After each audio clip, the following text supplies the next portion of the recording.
A King Dethroned subscribe now so you don't miss the most shocking stories. Imagine your life is a perfect postcard of success. A paradise on the coast, the sun glinting over the Mediterranean, a dazzling woman by your side. Then, in the middle of a crowd, you see a ghost from your past. But this ghost isn't just a memory. She is horribly pregnant, and the baby is yours. What do you do in that moment? Do you keep walking, or do you confront the perfect lie? The sun rose over Valencia like a newly minted gold coin, ostentatious and blinding. Alexander felt its warmth on his shoulders, a pleasant weight that mirrored the heat of Victoria's hand in his. Her laughter, a sound designed for brunch menus and yacht decks, tinkled beside him. This was his life now, a curated postcard of success. The crisp white linen of his immaculate shirt, the soft sand yielding under his Italian loafers, the woman beside him whose beauty was both a comfort and a statement. It was perfect. It was a lie. And then he saw her. The world slowed to the thick pace of a nightmare. Amidst the scattered families and laughing teenagers, a solitary figure walked near the water's edge. Her pregnancy was unmistakable, a proud, defiant curve against the infinite blue of the sea. She wore a simple dress, faded to the color of a pale sky, and her dark hair was a mess, tousled by the salty wind. It was the way she moved that struck him first, the slight limp she'd had since a childhood fall, the stubborn set of her shoulders. That familiarity bypassed his brain and hit him directly in the stomach. Clara.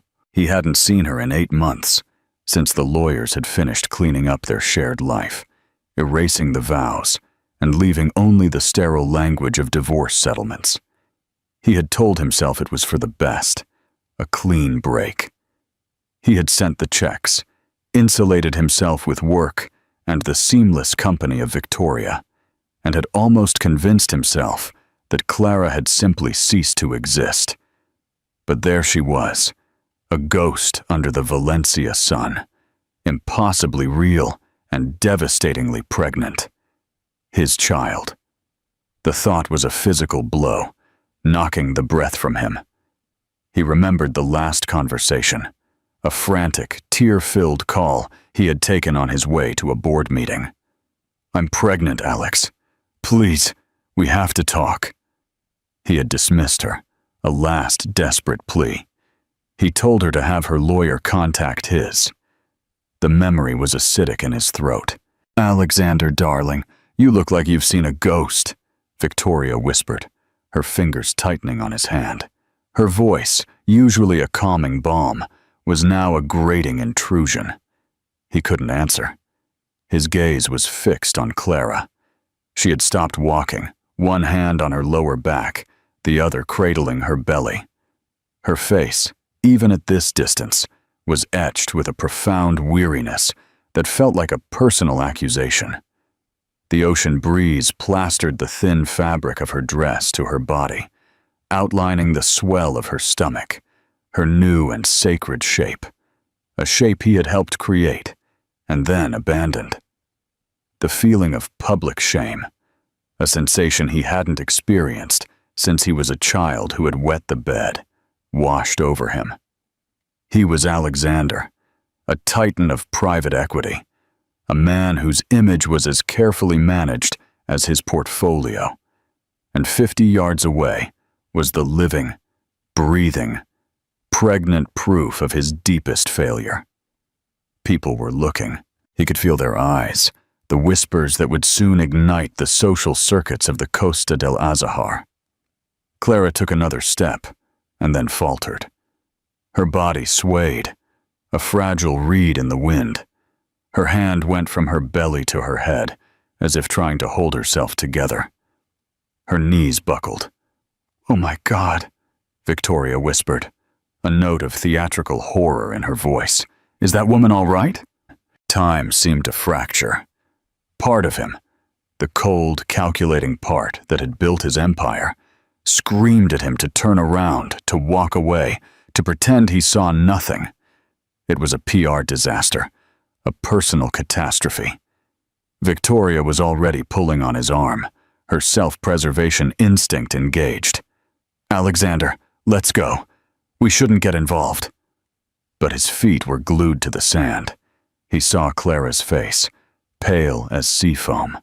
Her eyes rolled back. She collapsed. Not in a graceful faint, but in a sudden, sickening collapse. Her body hit the wet sand with a soft thud that resonated like a gunshot in the sudden silence of his mind. A collective gasp rippled across the beach. People began to run toward her. A woman screamed for someone to call an ambulance. The perfect curated postcard of his life had just gone up in flames. For one frozen moment, he was just a man watching the mother of his unborn child fall unconscious on the sand. The title, the wealth, the mistress, it all dissolved in the salty air, leaving only the raw, searing agony of his betrayal. The lie he had built was crumbling, as surely as she had, and in its rubble he could only stare, paralyzed by the enormity of what he had done. The sterile, antiseptic smell of the Santa Catalina hospital was a slap, a harsh reality after the open, salty air of the beach. Alexander strode through the automatic doors, his mind a whirlwind of panic and guilt. He had left a furious Victoria in the car, her protests about image and scandal fading into the roar of his own heartbeat. He had followed the ambulance, driving his Aston Martin with a reckless abandon that mirrored the chaos within him. He arrived at the emergency reception desk, his voice clipped and authoritative. "I'm here for Clara Sanchez.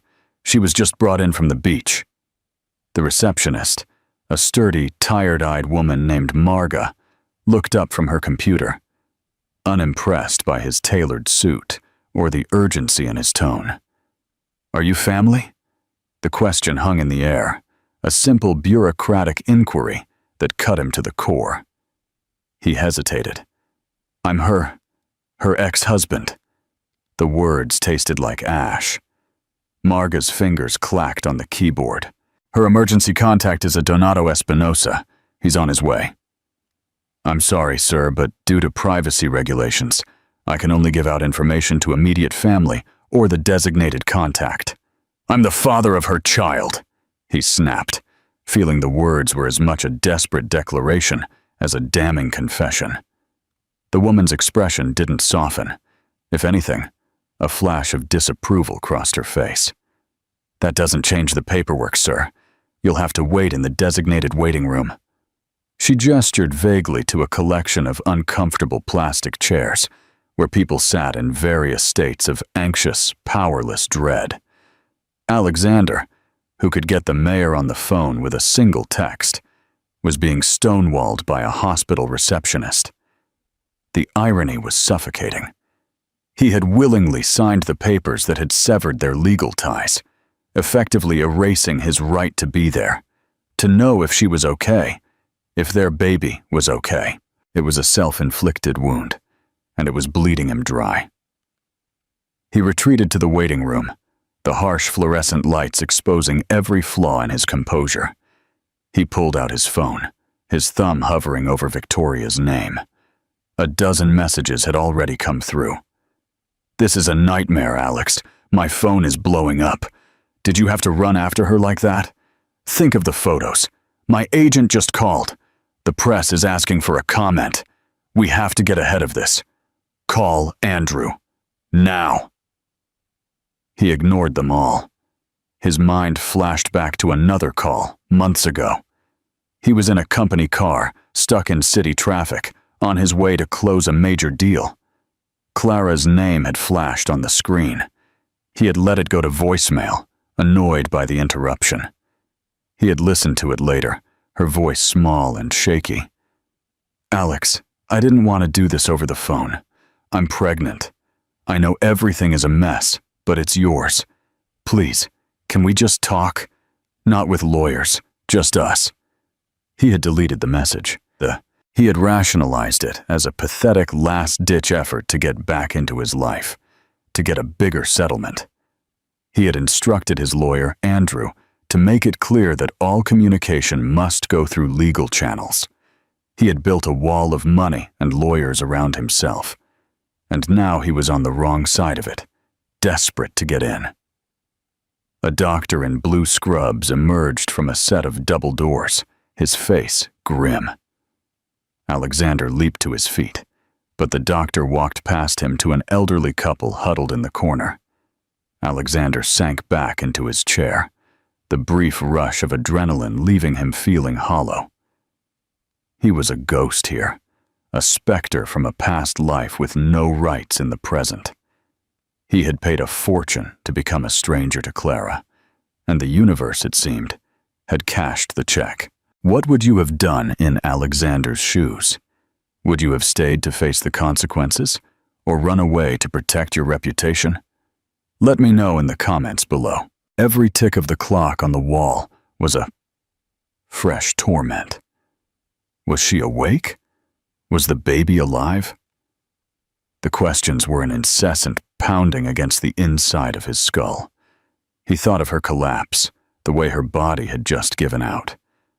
Had she been alone all this time, struggling, while he was choosing wines with Victoria and pretending his past didn't exist? The weight of his emotional abandonment settled on him, heavy and suffocating. It wasn't just the divorce, the affair. It was the deliberate, calculated way he had silenced her. He had denied her her humanity. He had treated her pleas as a business nuisance to be managed. Finally, an older man with a kind, weathered face and a shock of white hair strode into the waiting room. He exuded a quiet strength, his expression a mixture of fear and fierce protectiveness. He went straight to the desk. "I'm David Espinoza. I'm here for Clara Sanchez." Marga's demeanor changed instantly. "Of course, Mr. Espinoza. Right this way. Dr. Prieto is waiting to speak with you." As David walked past, his eyes met Alexander's. There was no flash of surprise, just a deep, abysmal contempt that was more hurtful than any verbal assault. In that single look, Alexander saw himself as David must see him. A destructive force, a man who broke beautiful things and walked away from the rubble. David didn't say a word. He simply held Alexander's gaze a second longer before disappearing through the double doors, leaving Alexander alone in the waiting room, a dethroned king in a kingdom of plastic chairs and sterile silence. An hour passed, every minute an eternity. Alexander paced the small waiting room, ignoring the insistent buzzing of his phone. He had finally sent Andrew a single, clipped message. "Handle the press, no comment." It was a reflex, a play from his corporate playbook, but it felt utterly empty. The double doors opened again.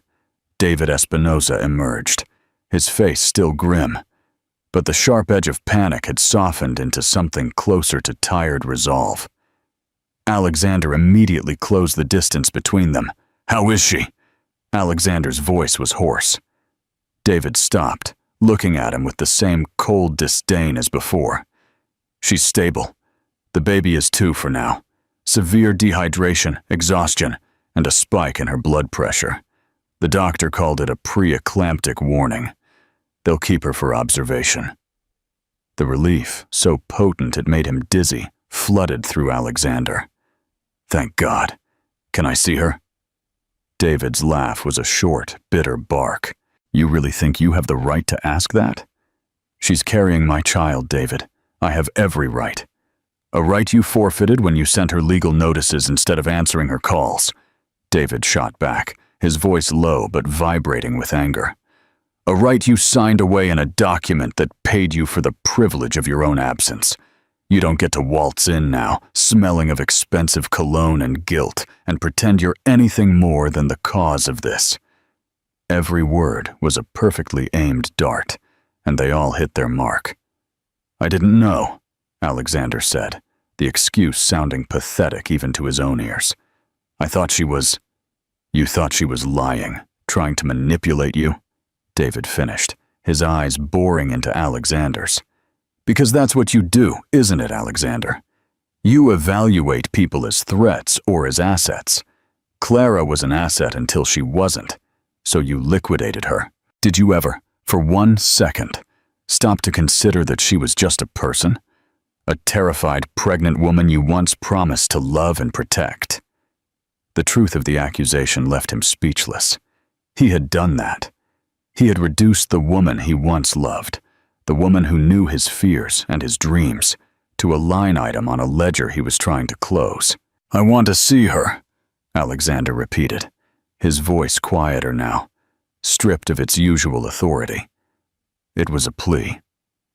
David studied him for a long moment, a silent battle playing out behind his eyes. She's sleeping, he finally said. The doctor gave her a mild sedative. I'll ask her when she wakes up. But I'm telling you now, Alexander, if she says no, you'll turn around and walk out of this hospital. You will not cause another scene. You've done enough damage for 1 lifetime. He had no choice but to agree. He retreated to his chair, feeling like a supplicant. Another hour passed. Finally, David reappeared in the door and gave a clipped, almost imperceptible nod. Alexander's heart hammered against his ribs as he followed David down the hall. The air became quieter, filled with the soft beeps and hums of medical machinery. They stopped in front of a room, number 314. David paused, his hand on the door. She's awake. She agreed to see you for 5 minutes. Do not upset her. Upset. Alexander nodded, his throat tight. He opened the door and walked in. Clara was propped up on pillows, an IV taped to the back of her hand. The color had returned to her cheeks, but her eyes were shadowed with exhaustion. She looked fragile, yet her gaze, when it settled on him, was as hard as steel. The silence in the room was thick with unspoken history, with betrayal and pain. Clara, he whispered her name. What do you want, Alexander? Her voice was raw but steady. There was no pleading, no tears, just a chilling emptiness. He walked to the bed, his hands feeling useless at his sides. I'm so sorry. I saw you on the beach. I had no idea. You had no idea I was still pregnant? She asked, a flicker of bitter humor in her eyes. Or you had no idea I was poor enough to be walking on a public beach instead of lounging at a private club? That's not fair. Fair? A weak, incredulous laugh escaped her. You want to talk about fair? It was fair when I called you, begging you to just talk to me, and got a letter from your lawyer threatening me with a harassment suit. It was fair when I found out you were vacationing on the Amalfi Coast with her from a gossip magazine, while I was throwing up every morning, terrified I was going to lose this baby. He flinched. I can help. Anything you need. Money, doctors, a place to live, whatever it is. Just name what you want. It was his default setting, his solution to every problem. Write a check. Her expression hardened into something close to disgust. You still don't get it, do you? You think you can abandon a person and then just buy your way back into their life when it's convenient? This isn't a hostile takeover, Alexander. This is a baby. My baby. A human life. And it's not for sale. The rejection was absolute. A door slammed shut in his face. She wasn't asking for his money. She was demanding his humanity. The very part of himself he had systematically dismantled in pursuit of his success. What do you want from me, then? He asked, his voice breaking. Right now, she said, her eyes filling with tears she refused to let fall. I want you to leave. Your 5 minutes are up. He stood there, frozen, the chasm between them wider than ever. He had come to fix things, to manage the situation. But he was realizing, with a clarity that was both terrifying and liberating, that some things couldn't be bought, fixed, or managed. Some debts were paid not in dollars, but in something far more costly. And he hadn't even begun to understand the currency. The drive back to his sterile, glass-walled beach house was a blur. Alexander walked in to find Victoria on the phone, her voice a carefully modulated mix of indignation and victimhood. She was pacing the marble floor of the living room, a flute of champagne in her hand. "Unbelievable, I know. He just left me there. Of course, my concern is for the woman, but the sheer humiliation." She saw him, and her expression hardened. "I have to call you back." She ended the call and confronted him. "Well, is your little charity case all sorted?" The casual cruelty of her words hit him like a physical blow. "Her name is Clara," he said, his voice dangerously low. "And she collapsed. She's in the hospital. She could have lost the baby." "Oh, please," Victoria scoffed, taking a delicate sip of champagne. "How terribly dramatic and convenient, just when you happen to walk by. Don't you see what this is, Alexander? It's a setup. She's a gold digger, and she just hit the jackpot. The press is going to have a field day with the story of the poor pregnant ex-wife collapsing at the feet of the heartless millionaire and his new girlfriend. It's not a story, Victoria. It's my life. It's our life," she snapped, her composure finally cracking. "The life I've worked very hard to build with you. The brand, the image. Do you have any idea what this does to us? To me? I'm not just your girlfriend. I'm a brand ambassador. My reputation is tied to yours. This mess you've made, it threatens everything." He looked at her then, really looked at her. He saw the perfectly coiffed hair, the designer dress, the flash of panic and calculation in her eyes. He had chosen her because she was easy. She was uncomplicated, a beautiful accessory who asked for nothing more than his money could provide. She was the antithesis of Clara, who had challenged him, who had demanded his heart, his attention, his soul. He had fled that complexity into this empty gilded cage. "This isn't about a brand," he said, the realization dawning on him with sickening clarity. "This is about a child. My child." Victoria's face twisted into a mask of fury and fear. "So that's it? You run back to her? After everything I've done for you, supported you through that ugly divorce, helped you rebuild your image?" "You helped me build a lie," he replied, the words tasting bitter. "And it just collapsed on a beach." She stepped toward him, her eyes burning. "You need to handle this, Alexander. You need to silence her, pay her off, get her to sign an NDA so strict she can't even whisper your name. If you don't, she'll poison everything. She's a threat to us, to me, and you need to decide who you're going to protect." The threat was Clara. It wasn't just about PR. It was about her position, her security. Clara and the baby were an existential threat to the world Victoria had so carefully constructed. "You were never more to me than a distraction," he said, the words as cruel as they were true. "And the distraction is over." He hung up the phone, his hand shaking. The fury receded, replaced by a cold, sick dread. He thought of Clara, alone in her small apartment, likely seeing this article at that very moment. This public humiliation, this vicious attack, was happening because of him. He had brought Victoria into his life, and in doing so, he had brought this plague down upon Clara. He had ended things with Victoria, but the damage was already done. He had finally burned the bridge to his past, but in doing so, he had set fire to the very ground where he was trying to build a new foundation. He picked up his phone, his thumb hovering over Clara's name, knowing with absolute certainty that this time an air conditioner wouldn't be enough to fix what he had allowed to break. How do you rebuild trust After such a devastating betrayal and public humiliation. Is it even possible? Let me know what you think in the comments. The call to Clara was the hardest he had ever made. He expected screaming, tears, accusations. He got something far worse. A quiet, profound exhaustion. "I saw it, Alexander," she said, before he could even apologize. Her voice was flat, empty. "A friend from work sent me the link. Congratulations. You've succeeded in painting me as a manipulative, cheating whore to the entire world. Clara, I am so sorry. It was Victoria. I've ended it with her. It's over. I swear I had nothing to do with that.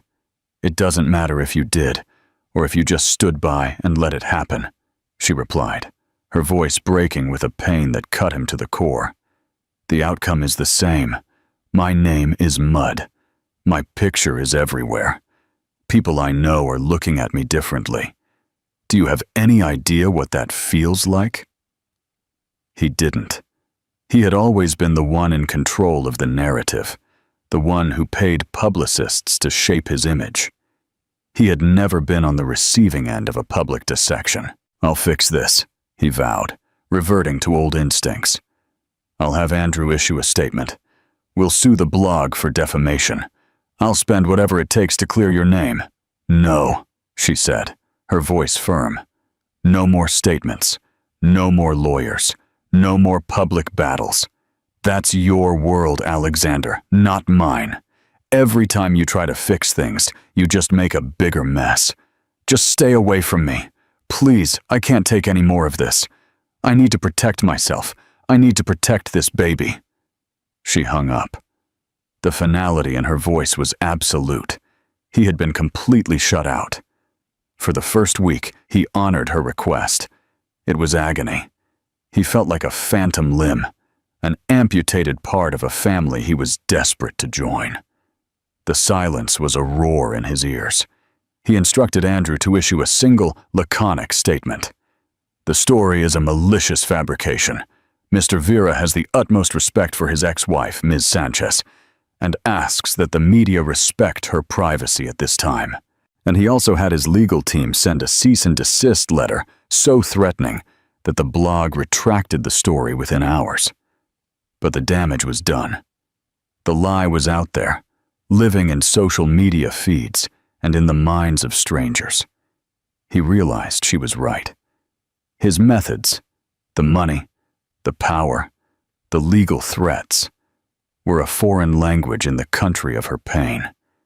They were the tools of the man who had hurt her, not the tools of the man who might possibly heal her.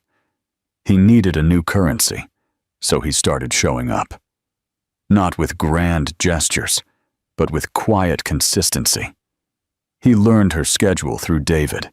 He knew her weekly obstetrician appointment was on Tuesday mornings. The first Tuesday. He parked his car across the street from her building at 8 a.m. At 8:30, he watched her leave, her movements slow and careful, and begin the long 4-block walk to the bus stop. He didn't approach her.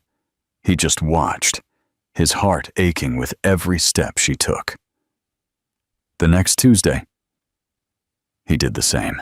But this time, as she locked her door, he sent her a text message. "My car is across the street. I can drive you to your appointment. I won't speak if you don't want me to. I'll just drive. If you don't want me to, I'll understand." He watched her read the message, her body tensing. She looked across the street and saw his car. For an entire minute, she stood there, wrestling with herself. Then, with a deep sigh, she walked not to the bus stop, but to him. She got in the car and didn't say a word. Neither did he. He drove her to the doctor's office. The silence was thick, but not entirely hostile. It was a truce. When they arrived, she started to get out. "I'll wait here," he said, "to drive you home." She paused, then gave a small, almost imperceptible nod and went inside. It became their weekly ritual. He drove her, They sat in silence. He waited. He drove her home. It was a strange, silent penance. He was no longer her ex-husband or her lover.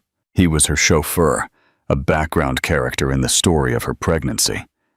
But he was there. Slowly, other small acts followed. He learned from a passing comment David had made that she had a craving for a specific brand of pickles. He drove to a store, bought 3 jars, and left them in a bag outside her apartment door with a simple note. Just in case. He started reading. Not financial reports, but parenting books. He read about trimesters and fetal development. He filled the empty spaces in his life not with deals and conquests, but with knowledge about the child he was determined to know. One afternoon, as he drove her home after an appointment, she finally spoke. "Why are you doing all this?" she asked, her gaze fixed on the passing scenery. "Because you told me the baby deserves a father," he replied honestly. "And you were right. I'm trying to learn how to be one. Buying pickles and reading books doesn't make you a father, Alexander." "I know," he said. "Being present does. Consistency, reliability, showing up. That's what I failed at. That's what I'm trying to learn now." She was silent for the rest of the ride, but when he pulled up to her building, she didn't get out right away. "The baby's room needs to be painted," she said, still not looking at him. "And I can't do it myself. The fumes." It was the first time she had asked him for anything. Not money, not a grand gesture. Just his time, his effort, his presence. "What color?" he asked, his heart swelling with a fragile, painful hope. "A soft yellow," she said. "Like the sun." He promised to come with paint on Saturday morning. She finally turned and looked at him. Her eyes were still guarded, her trust a distant shore he might never reach.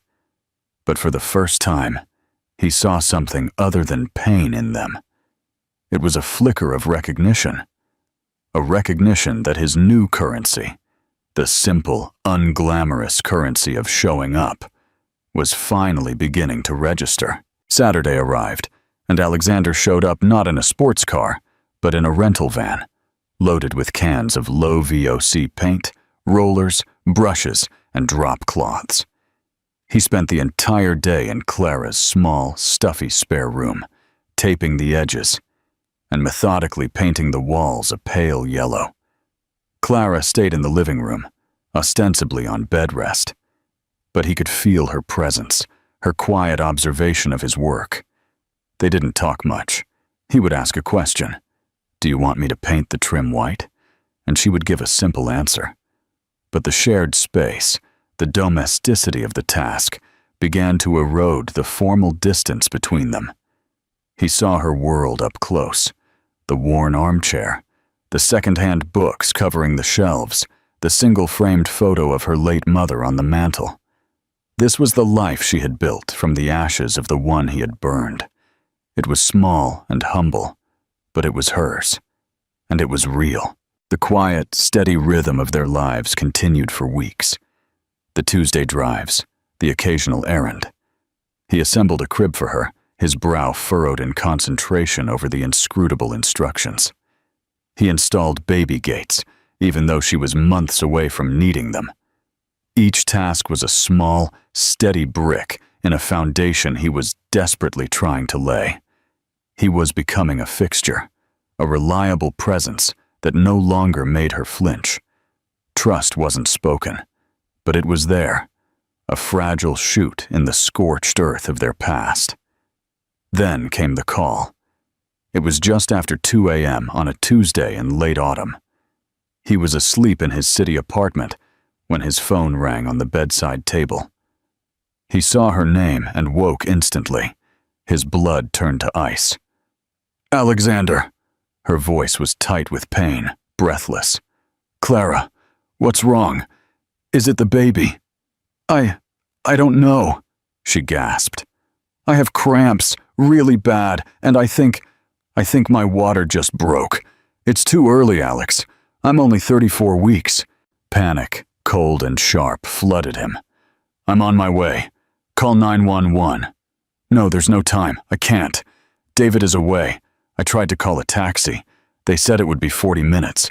Alexander, please, I'm scared."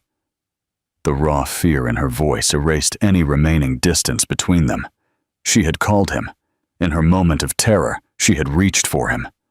"I'm on my way," he said, his voice a rock of calm he didn't feel. "Hold on, Clara. I'm coming." He moved faster than he ever had in his life. He got dressed, grabbed his keys. He broke every speed limit on the deserted late-night roads, his knuckles white on the steering wheel. His mind was a frantic prayer. Please let her be okay. Please let the baby be okay. He found her on the floor of her living room, her face pale and beaded with sweat. He gently helped her to her feet, wrapped her in a blanket, and carried her down the 4 flights of stairs to his car. The drive to the hospital was a blur of red lights and her sharp, pained gasps from the passenger seat. The ER staff swarmed them the moment he pulled up. They took her away on a gurney, her hand reaching for his for a fleeting second before she disappeared through the double doors. And then he was alone again, back in the waiting room, where this nightmare had begun months ago. But this time was different. He wasn't a ghost. When the nurse came to get his information, he knew the answers. He knew her doctor's name, her due date, her allergies. He was now on her intake form, right under David, as her emergency contact. A small bureaucratic change that felt like a seismic shift. Hours passed. He called David, who was distraught and promised to take the first flight back. He paced. He drank bitter coffee from a vending machine. He prayed to a god he wasn't sure he believed in. Finally, just as the first gray light of dawn was breaking, Dr. Prieto, the same doctor from before, appeared. Her face was tired, but calm. "Mr. Vera." He searched her face, bracing himself for the worst. Is the baby?" Clara had a placental abruption, likely related to her preeclampsia, the doctor explained. "It was critical. We had to perform an emergency C-section, but she's stable now. She's in recovery." He slumped against the wall in relief. "And the baby?" Dr. Prieto smiled. "You have a daughter. She's small. She's a little under 5 pounds, and she's in the NICU as a precaution. But she's breathing on her own. She's a fighter." A daughter. The words resonated deep in his soul. He had a daughter. "Can I see them?" he asked, his voice choked with emotion. "You can see your daughter now," she said. "Clara will be out of recovery in about an hour." He followed a nurse through a maze of corridors to the neonatal intensive care unit. After scrubbing his hands raw, he was led to a small, clear incubator. And there she was, so tiny, so impossibly perfect, with a little shock of dark hair just like her mother's. She was hooked up to monitors that emitted soft beeps, but her tiny chest rose and fell with a steady, determined rhythm. He reached a hand through the portal and gently placed a finger on her small hand, which latched on.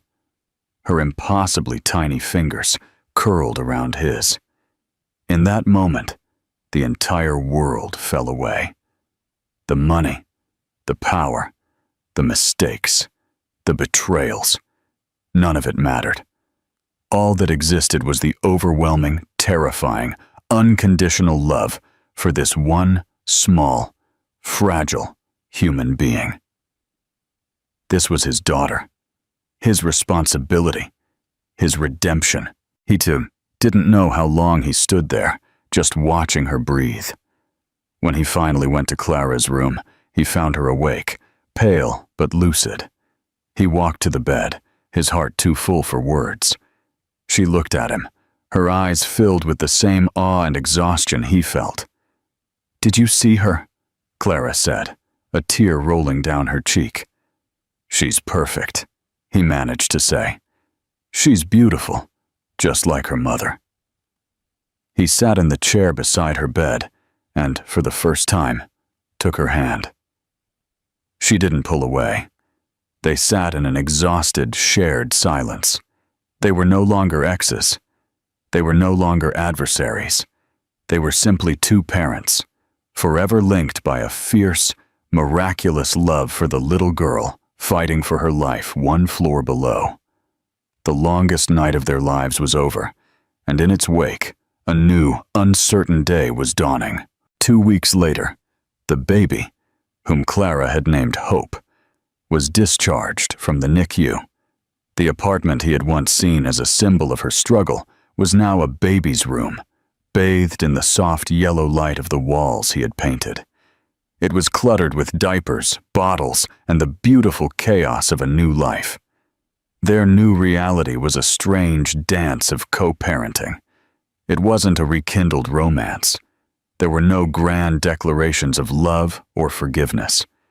Instead, their interactions were based on the mundane, essential logistics of keeping a tiny human being alive. Their conversations were about feeding schedules, doctor's appointments, and whose turn it was to soothe the baby at 3 a.m. Yet within this routine, something new was taking root. He saw the fierce, tireless love in the way Clara held Hope, the soft lullabies she sang when she thought no one was listening. And she saw him.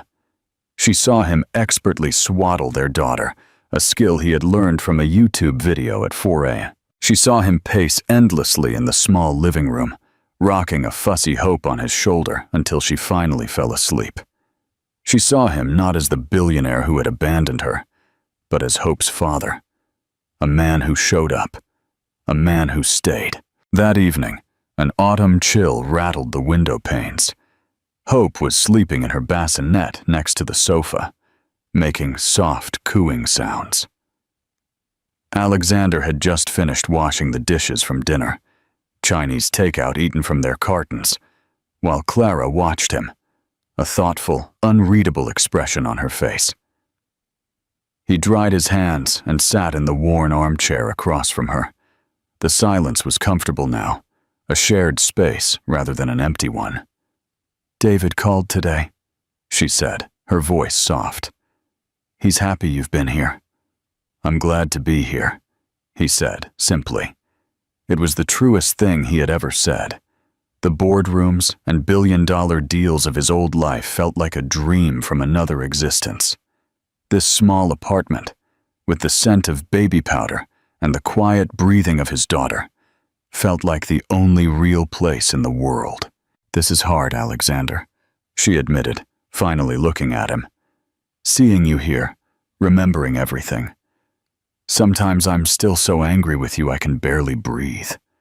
"I know," he said, his gaze unwavering. "You have every right to be. I don't expect you to forgive me, Clara. Maybe never. All I can do is try to be the father that Hope deserves." She looked at their daughter, her expression softening. "She deserves everything." She looked back at him. "What happens now? What is this?" It was the question that hung between them every day. They weren't a couple. They weren't just co-parents. They were something in between. Two people bound by a painful past and a precious, hopeful future. "I don't know," he confessed. "We're writing a new book, I guess, and we're just on the first page." He hesitated, then took a leap. "It's getting late. Can I stay on the sofa in case you need help with the night feeding?" Clara looked at him, her eyes searching his. She saw no agenda, no manipulation, just a tired man, offering his presence. She thought of the long, lonely nights ahead, the overwhelming weight of being a new mother. She gave a slow, deliberate nod. "Okay, Alexander, you can stay." It wasn't a declaration of love. It wasn't a promise of a future together. It wasn't forgiveness, but it was acceptance. It was a single, shaky step onto the new path they were forging together. A path not back to what they had lost, but towards something they had yet to define. He had once tried to erase her, but now, in this small, quiet room, he had finally found his place in her story. Not as the villain, not even as the hero, but simply as a man, present on the page, ready to see what the next chapter would bring. The journey of healing is never a straight line. Can trust, once shattered, ever truly be whole again? What does redemption really look like, day by day, in the quiet moments between the dramatic scenes? The story of Alexander and Clara is far from over. If you believe in second chances and the power of showing up, let me know what you think in the comments. And don't forget to like this video and subscribe for more stories that explore the complicated and beautiful landscape of the human heart.